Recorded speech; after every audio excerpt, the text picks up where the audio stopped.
Hello everyone. आज हम next topic करने जा रहे हैं। लास्ट टॉपिक हमने डायरेक्ट करंट किया था, या जिसको स्टेडी करंट भी बोलते हैं। आई होप वो आपको अच्छे से समझ में आया होगा, और आपको अगर लेक्चर अच्छा लगता है, समझ में आता है, तो आगे इसको लाइक भी करना और शेयर भी करना है, जिससे और बच्चों को भी मटेरियल प्रोवाइड हो सके। ये आज हम नेक्स्ट टॉपिक स्टार्ट करते हैं, जिसका नाम है average value of alternating current, या जिसको मीन वैल्यू भी बोल देते हैं। बात एक ही है, मीन या एवरेज। हम कैसे निकालते हैं? अगर मैथ में भी हम निकालते हैं इसको। अगर 1 2 3 4 5 इन नंबरों की हमें एवरेज निकालते हैं, तो हम कैसे करते हैं? इन सभी को ऐड करा के और जितने नंबर है उसी से हम डिवाइड कर देते हैं, तो हमारे पास एवरेज निकल के आ जाती है। ठीक है, अब यहीं पे हमें अल्टरनेटिंग करंट की एवरेज निकालनी है, या मीन वैल्यू निकालनी है अल्टरनेटिंग करंट की। वो कैसे होगी? देखो, it is defined as the value of steady current, या डीसी करंट जिसको बोल सकते हैं, which would generate same amount of charge.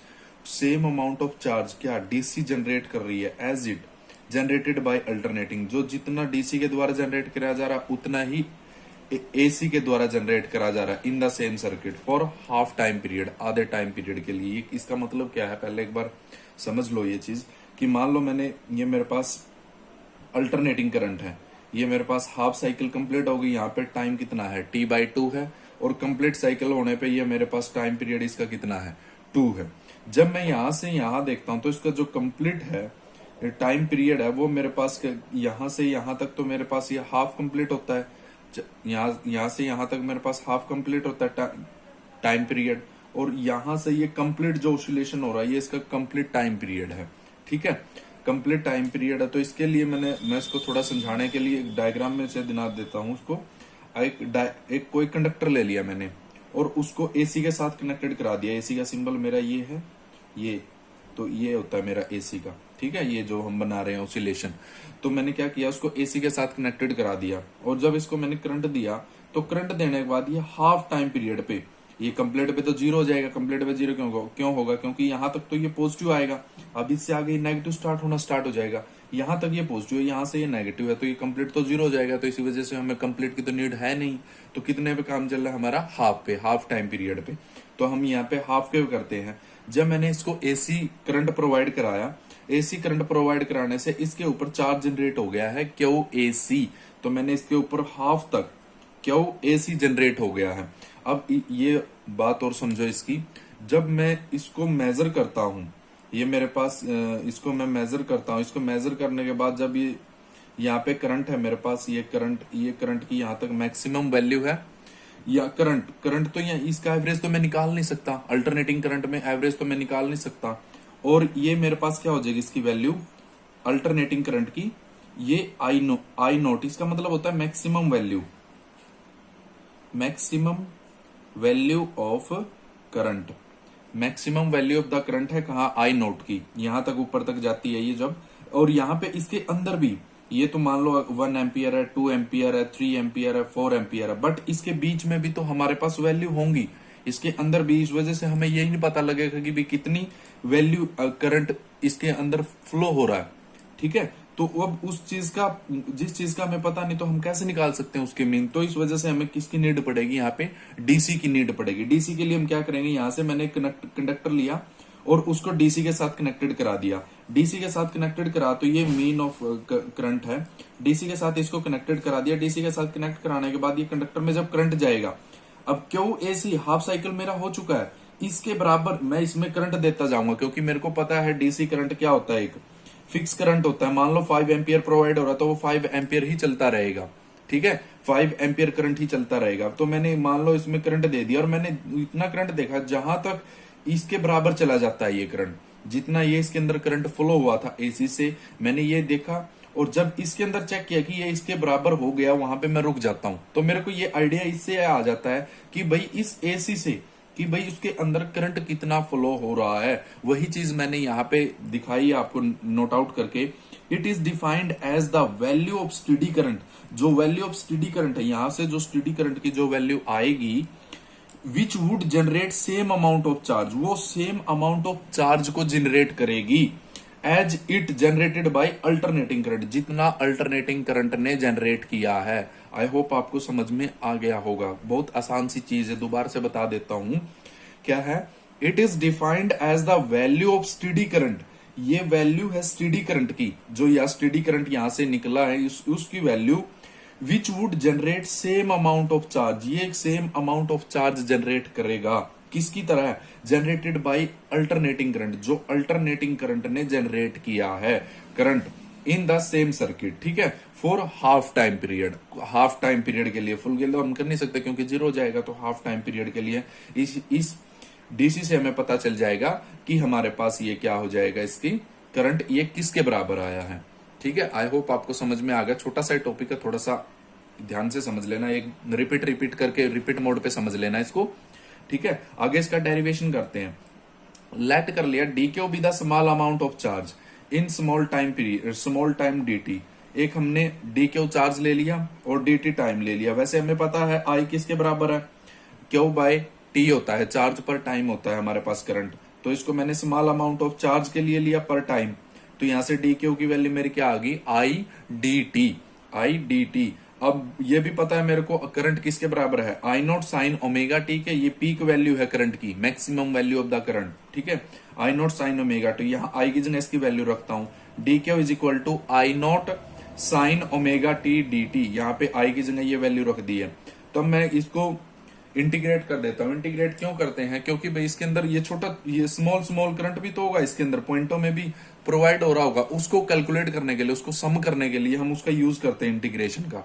तो हम इंटीग्रेशन का यहाँ पे इंटीग्रेट करा दिया मैंने दोनों साइड, जब इंटीग्रेट कराइए तो ये यहाँ पे भी इंटीग्रेशन आ गया और यहाँ पे भी इंटीग्रेशन आ गया, for time half time period के लिए है t/2, ठीक है, क्योंकि हाफ टाइम पे ही मेरी प्रोसेस कंप्लीट हो जाएगी, यहां से हम बता सकते हैं। तो I naught sine omega T D t, I naught तो ये तो मैक्सिमम वैल्यू है, ये तो चेंज होगी नहीं, कॉन्स्टेंट है, इसको तो हमने बाहर निकाल दिया। अब ये इंटीग्रेशन से डेरिवेशन से इंटीग्रेशन कैंसिल आउट हो गया, हमारे पास क्यों बचा, या ऐसे याद रख लो, ये भी चेंज है ये भी चेंज है, तो ये चेंज से कैंसिल आउट हो गया, हमारे पास क्यों बचा, जैसे भी याद रहता है। तो Q 0 to Q is equal to, ये आई नॉट बाहर आ गया, अंदर 0 to t/2 sine omega T D T, ये हमारे पास चल रहा है क्योंकि t की रिस्पेक्ट है।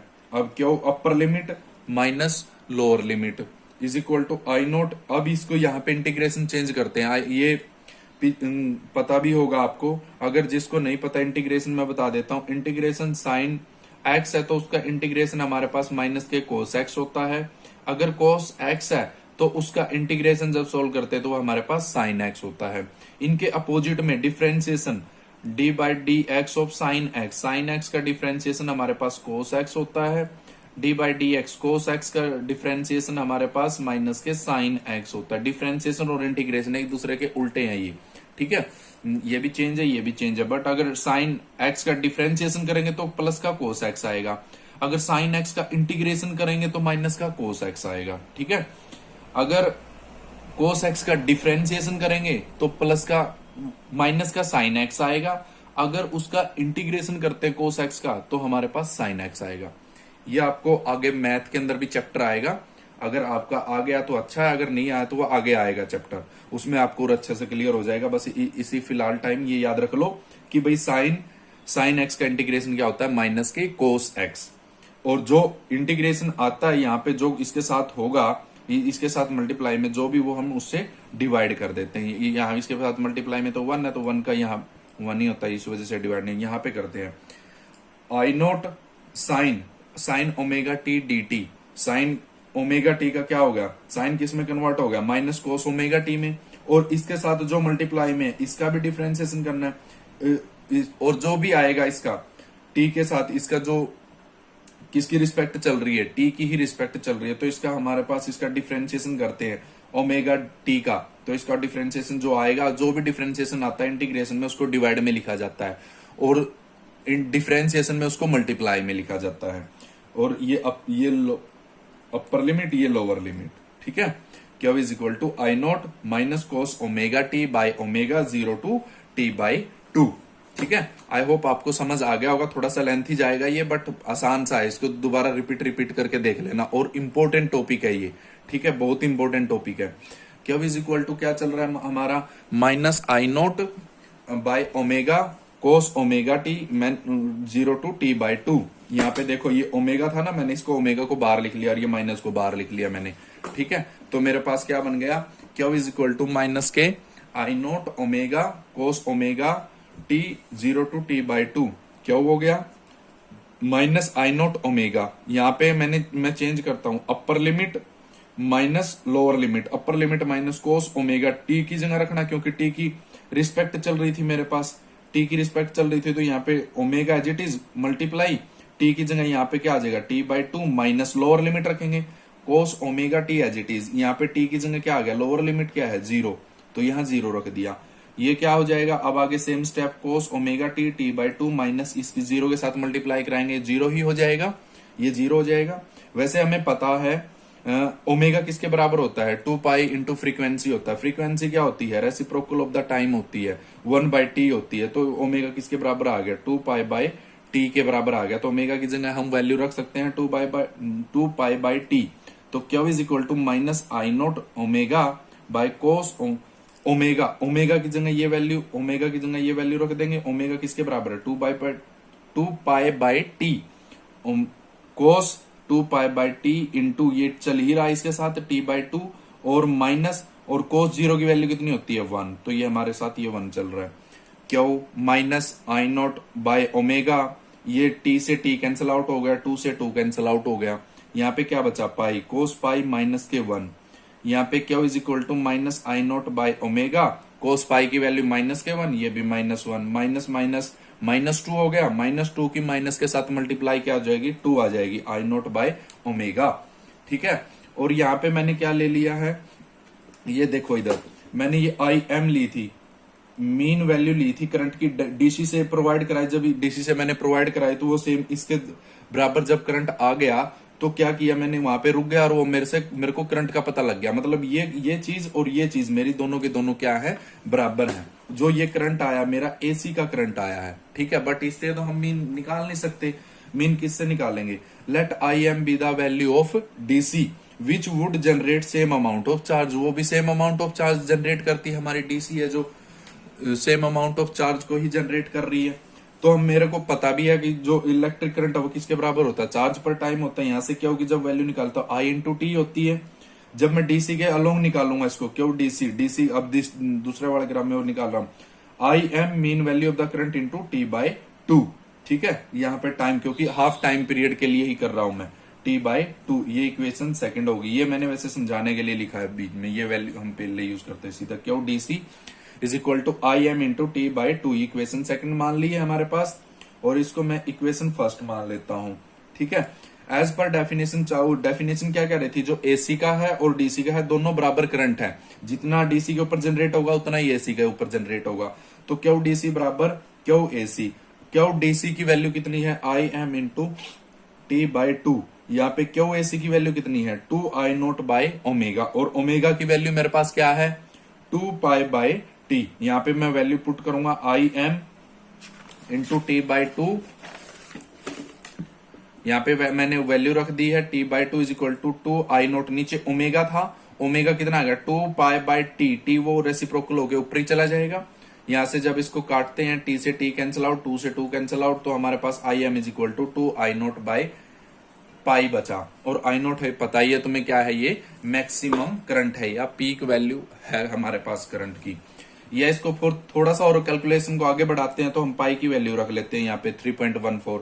ये 14 को हटाते हैं तो ऊपर मल्टीप्लाई में 100 चला जाता है, तो ये 200 इंटू आई नोट हो गया। इसको कैंसिल आउट करने के बाद हमारे पास बन जाएगा 0.636 समथिंग आता है, उसको एक्सटेंड करके एक 7 लिख दिया जाता है, 0.637 आई नोट। या परसेंटेज में करते हैं तो उस परसेंटेज के लिए क्या करते हैं, मल्टीप्लाई कर देते हैं उसको, 100 से परसेंटेज में चला जाता है। ये 2 पॉइंट आगे खिसका दिया, इस पॉइंट को यहाँ खिसका दिया, तो उसके लिए क्या किया, 100 से डिवाइड करा दिया, 100 से 100 कैंसिल आउट, तो हाँ I naught is equal to 63.7 I naught percentage हमारे पास निकल के आ गई है, ठीक है। आई होप आपको समझ में आ गया होगा, आसान सा टॉपिक है, बार बार इसको रिपीट करके देख लेना। क्योंकि थोड़ा सा मुश्किल भी है और आसान भी है। ठीक है, तो इसको रिपीट मोड पे करना है। आई होप आपको अच्छे से समझ में आ गया होगा, और अगर अच्छे से समझ में आता है तो लाइक और सब्सक्राइब और शेयर जरूर करें। Thank you.